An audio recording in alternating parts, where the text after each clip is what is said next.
Olá, manas! Então, quem tá falando aqui é a Chan Marçal, atriz e pesquisadora do NUCUS, Núcleo de Cultura e Sexualidade da UFBA, e membro fundadora do Coletivo das Lilith, Salvador, Bahia. E nesse podcast especial São Paulo, eu vou trocar uma ideia com mano meu, Arley Almeida Santos, que é professor de língua para surdos, especialista em educação especial e mestre em educação e ciência.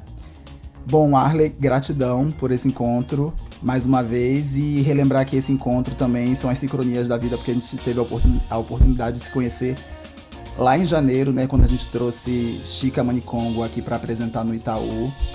E, enfim, né, gratidão. Eu queria que tu falasses um pouco quem é o Arley, o que ele vem fazendo aqui nessa cidade, já que o Arley também não é daqui de São Paulo, né, é nordestino, de Vitória da Conquista. Então me fale um pouquinho de ti, o que tu vens fazendo e a tua trajetória, né, um pouquinho.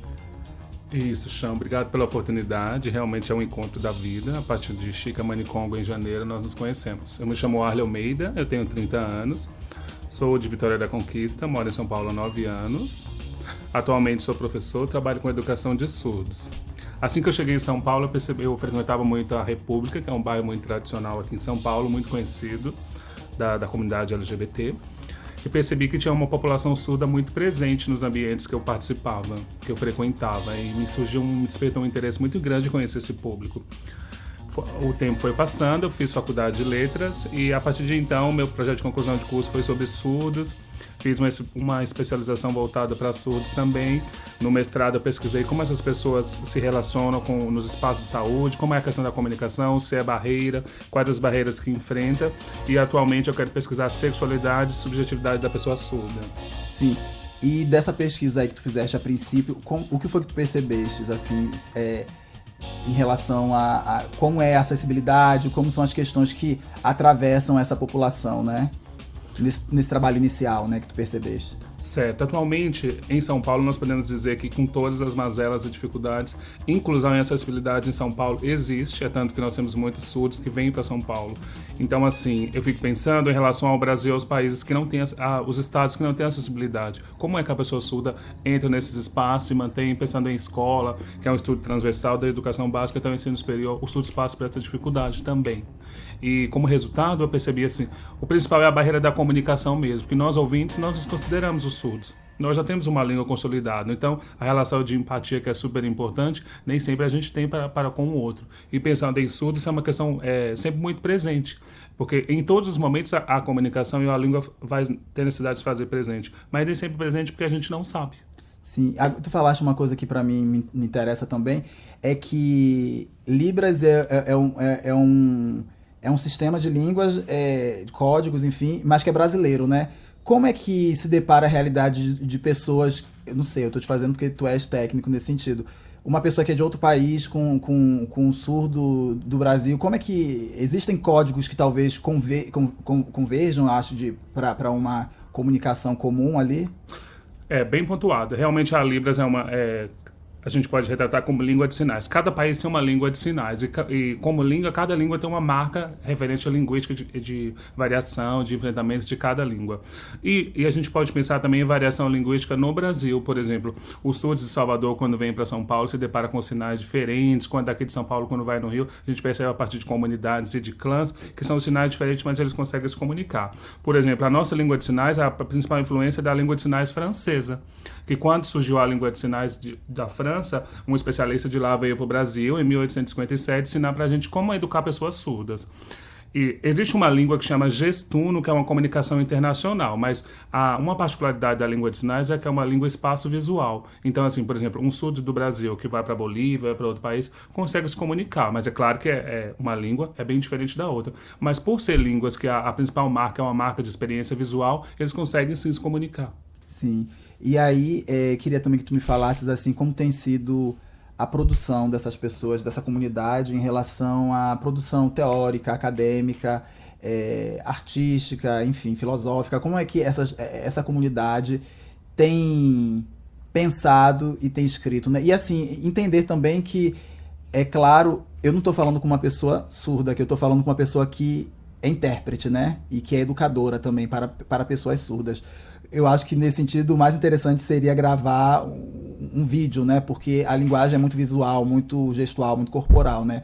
Mas enfim, queria que tu falasses como é que tem sido a produção, inclusive literária também, né? Porque isso me interessa muito, já que eu sou também do campo das artes também, né? Como é que tu tem percebido, se tem encontros com essas pessoas que têm trabalhado nesse sentido? Teoria, prática, e a gente pode ir para além também, arte, enfim.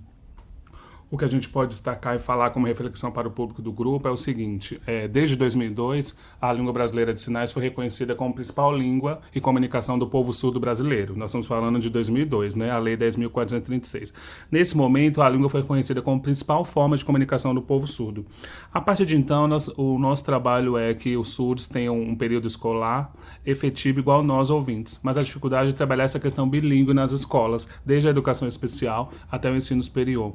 Porque não existe um público, não existe muitos profissionais especialistas formados na área para atender com esse público. Então, profissionais de outras áreas acabam recebendo, atuando com esse público, mas a formação fica em defasagem. E isso repercute na vida inteira do surdo. Hoje nós temos um número pequeno de surdos que chegam ao nível superior, justamente por essas lacunas, essas defasagens da educação básica. Atualmente, eu trabalho com os surdos no ensino fundamental e médio. Então, o meu trabalho é recuperar o ensino básico que eles tiveram, que foi o ensino de defasagem, prepará-los para que eles cheguem no ensino superior. Uma marca importante também trazer é que a família sempre trabalha no discurso de reabilitação de um filho doente, e nós trabalhamos numa perspectiva diferente. O surdo só é diferente em nós em relação à perspectiva linguística. Em relação à produção acadêmica, alguns surdos chegam ao nível superior, pensando em pós-graduação, mestrado, doutorado, sim, com muita dificuldade, mostrando que a Libra, sim, é capaz de representá-lo e pensando em níveis morfológicos, sintáticos, semânticos, é uma língua como a outra e tem status de língua natural.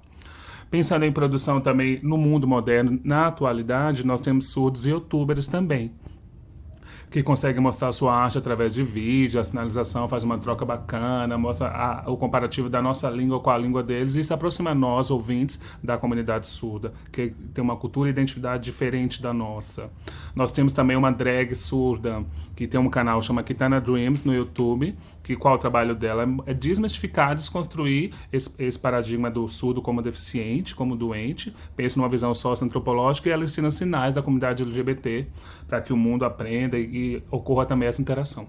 Sim, e interessante também porque quando a gente apresentou Chica aqui, teve uma tradução, pode chamar tradução simultânea, né? E eu acho que isso também aproximou a gente, porque eu achei incrível ali, porque para mim era como se fosse de fato um trabalho de movimento ali corporal, né? Ela traduzindo aquilo ali. Aí eu queria que tu falasse também como é que tu tem percebido, por exemplo, as aproximações e as distâncias territoriais, assim, de uma pessoa que vem trabalhando com isso, das realidades, que para mim isso vem me interessado muito, perceber esses demarcadores que são territoriais também. Quais são as diferenças e as semelhanças ou distâncias e aproximações da população daqui de São Paulo com a realidade que tu tiveste em Salvador ou em Vitória da Conquista? Os avanços, enfim, né? As leis, enfim. De fato, quando Chica foi apresentada, teve a presença de duas intérpretes, de tradutora e intérprete de língua de sinais, e trouxe vida para o espetáculo, porque o intérprete que atua na esfera midiática tem esse envolvimento realmente com o espetáculo, e parece que o intérprete ele vira um atuante, um ator do espetáculo, o que deixa mais próximo, né? E o surdo se sente muito presente, muito representado também, porque a gente percebe que o texto é incorporado. Um marcador da Libras, dos parâmetros da Libras da comunicação é a expressão não manual, que é o corpo. E isso é muito presente no teatro, e até mesmo para trazer um significado real do que o autor está apresentando e o intérprete está trazendo, para que o surdo se sinta presente também e de fato entenda aquele texto. Pensando em diferença de espaço, por exemplo, quando eu morei em Vitória da Conquista, os surdos viviam numa invisibilidade, uma caixa. Então, eram poucos surdos que você conhecia na cidade, que você via. A marca era sempre estigmatizada, do doente, do mudinho, que é uma forma incorreta também que as pessoas tratam. Quando falamos de mudo, de mudez, nós estamos falando de um outro problema, um problema fonológico. O aparelho fonador existe uma má formação congênita. A forma correta de tratar um surdo é surdo, porque nós estamos considerando que é uma pessoa que utiliza a língua de sinais e faz parte de uma comunidade que o representa identitariamente também. Então as pessoas trazem no senso comum um surdo mudo, mas Linguisticamente é incorreto, porque nós estamos falando de dois problemas, de duas situações. O correto é surdo. Em Vitória da Conquista, a acessibilidade está chegando agora. Quando eu morei, não existia. Mas hoje nós já encontramos surdos que estão tentando entrar nos espaços universitários, mas a gente encontra em outros espaços também. Aqui em São Paulo, a diferença é porque assim, a marca de luta é muito presente. Então, os surdos realmente correm atrás, fazem manifestações, buscam, vai atrás daquilo que não é nem obrigação, é um direito do governo enquanto sujeito. Sim. Interessante. Outra coisa que dá também continuidade à tua pesquisa é a tua atual pesquisa, né? Que é com a população LGBT, né? Surda. E aí, eu queria que tu falasse um pouco sobre essa que vai ser, ou que já é a tua pesquisa, que está em processo. E, enfim, como é que tu tem também percebido essa população que tem esses demarcadores a mais, né? Não é apenas surdo, surda, mas também é LGBT, é gay, é trans. Esse é um trabalho super delicado, mas é um trabalho que tem me motivado pensar na subjetividade e na sexualidade da pessoa surda. Porque até então, nós, enquanto sociedade, nós pensamos na figura surda somente como aquela pessoa que está fazendo os sinais. Mas, assim, além dos sinais, existe uma subjetividade, existe uma pessoa, uma condição humana que quer naturalmente viver a sexualidade, que a sexualidade é da nossa condição humana. Atualmente, eu trabalho com surdos no ensino médio e eu tenho surdos LGBTs. O meu primeiro trabalho é mostrá-los quem são, que a Libras realmente consegue representá-lo e que a sexualidade é um detalhe que precisa ser vivido sim. A família sempre reforça a necessidade de entendê-lo enquanto sujeito, porque 96% dos casos das famílias brasileiras não conhecem a língua dos pais. E os surdos nascem em lares ouvintes, ou seja, não compartilham da mesma língua. E já vem uma experiência de defasagem a vida inteira, porque eu não consigo comunicar com meus pais, não consigo falar aquilo que eu sinto. Então, a subjetividade, a sexualidade é colocada em segundo plano, porque eu não tenho comunicação, não tenho troca. Então, nos espaços LGBTs, pensando em surdos, é um espaço de troca, de convivência. Então, são esses espaços que eu quero chegar. Nos pequenos depoimentos que eu tenho recebido de surdos, eles trazem esse medo, esse preconceito. Eu sou surdo, sou gay, muitos são negros, são nordestinos, então, como você disse, são demarcadores mesmo que a gente precisa desconstruir. Porque, na verdade, nós estamos evidenciando aquilo que a sociedade coloca como incapacidades, como volatilidades. Então, o meu trabalho como professor e pesquisador é mostrar para os surdos que eles são quem são e podem ser o que quiserem. Sim, e aí, claro, uma coisa que tem me atravessado muito é a população trans, né? Eu queria que tu falasse ou relatasse algumas experiências com a população trans, né? Homens trans, mulheres trans, travestis, como é que tem sido, como tem sido, inclusive, se existe, na verdade, esse movimento dessa população, dessa comunidade, em prol da conquista, né, e da luta por direitos, né? Existe. Tem duas trans super conhecidas surdas que elas foram embora do Brasil há 10 anos atrás por sofrerem perseguições e extermínio da família mesmo. Então, depois de muitas tentativas de luta, elas foram embora para viver uma vida em outro país. Atualmente, eu trabalho com uma surda que está passando por esse processo também, está passando por essa transição. É um momento super delicado, porque envolve a família, envolve a questão pedagógica, o governo também, porque ela quer passar por esse processo de hormonização. A barreira linguística é o nosso principal trabalho a ser desenvolvido, porque entra psicólogos, entra o governo, só que além de tudo entra a subjetividade da pessoa, o quanto que ela está sendo invadida num processo dela. Mas, por exemplo, pessoas surdas, trans, em São Paulo nós temos já esse movimento, mas assim, é um movimento muito escondido, muito pequeno ainda, porque nós estamos buscando muita literatura para que a gente tenha um aparato, a gente seja respaldado para atender da melhor forma possível, para entendê-los e conhecê-los e dar uma continuidade a esse projeto que não deve ser só em São Paulo, em todos os lugares. O meu recorte, a princípio, é entender os surdos trans em São Paulo, gays e trans, mas podem, a decorrer dos desdobramentos, chegar em outros estados também. Sim, e enfim, né, pensando agora como finalização dessa nossa conversa aqui também, como é que essa comunidade dialoga contigo no sentido de que ainda assim, tu não és uma pessoa surda. E eu tô falando de representatividade. O que tu tem pensado, como é que essa população tem pensado também, enquanto desejo também de se sentir representadas por pessoas surdas nesses lugares de educação, de arte, de poder, vamos dizer assim, né? Excelente, sim, sim. Realmente não é o meu lugar de fala. Mas acredito que a figura que eu me coloco no meio do SUS é uma figura, eu sou uma ponte, um elo que acaba dando voz para eles em outros espaços que, infelizmente, numa questão de governo, de políticas públicas, não existe acessibilidade nos demais espaços. Então, o meu trabalho é intermediar essas relações, construir, provocar reflexões, debates, fazer com que os surdos se sintam fortes, entender que são capazes e que essa barreira linguística que a sociedade coloca vai muito além do que eles pensam que é, e o trabalho é sempre paralelo, é um trabalho junto, de desconstrução, de entender que não existe diminuição, que todos são iguais, a partir de sexualidade ou não, existe um sujeito. Sim.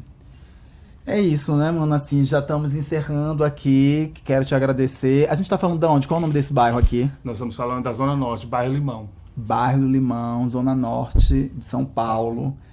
Massa, assim, te agradecer e te desejar muitas coisas boas, vibrações aí de alta frequência na tua vida e que tu continues também, né, fazendo esse trabalho e multiplicando também e cada vez mais sendo atravessado e atravessando também essa comunidade, essa população e construindo junto sempre, mano. Gratidão.